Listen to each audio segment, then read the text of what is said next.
Samuel L. Jackson is joining us tonight. With a level of talent matched only by his determination, success was inevitable.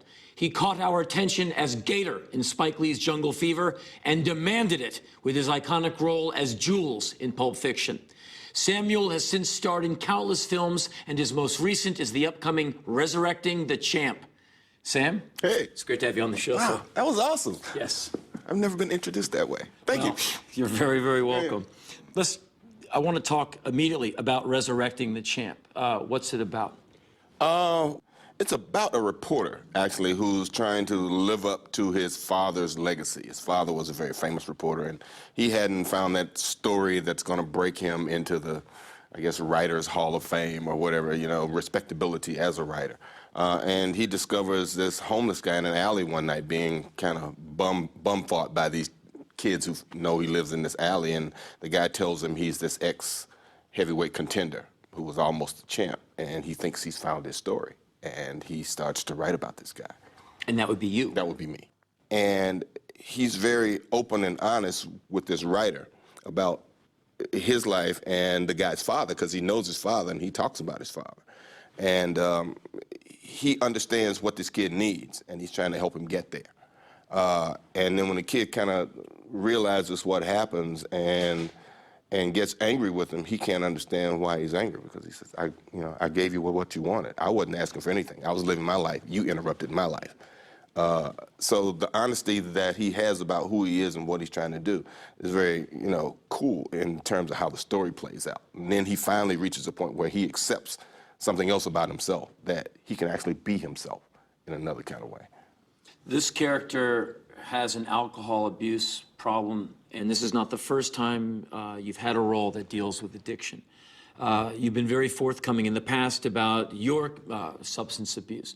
Did it ever make you reflect on what may have become of you if you weren't able to shake all that stuff off? No, I never think about that. I always think that, things happen for a reason, and when your path crosses someone's or something happens that causes you to change, sometimes the change is painful, and it hurts to make that change, or you're very resistant to it, because, I went into rehab kicking and screaming.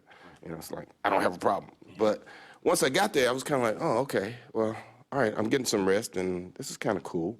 All right, and I haven't tried this, so let me try it. So I started to try it.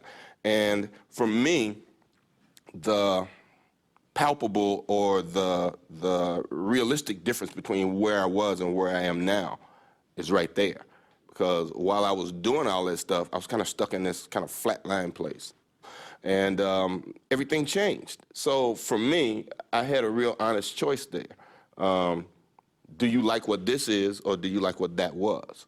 So I can make that balance. So when,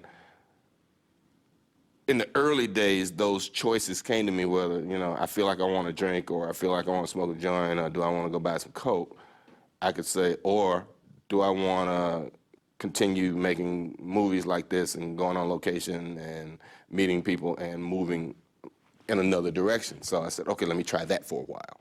And the more I tried it, the better off I became. So for me, it always seemed like if I made the bad choice and I picked up a drink, I picked up a drug, then I could go back to being nothing.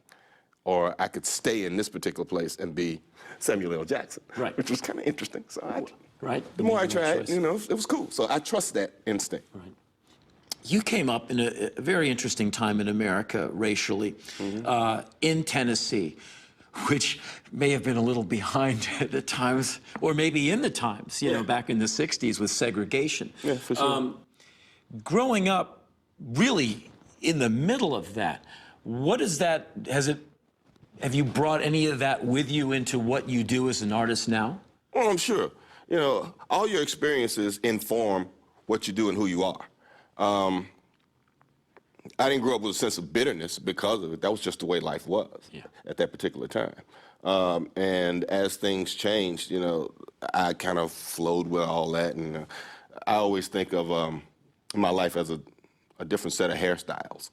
I had like short hair for a long time, so I stayed out of the way. And then all of a sudden I went away. I came back with a big afro. My grandmother and my mom like lost their minds. Like, cut your hair. They're gonna kill you if they see you with this hair. I said, yeah.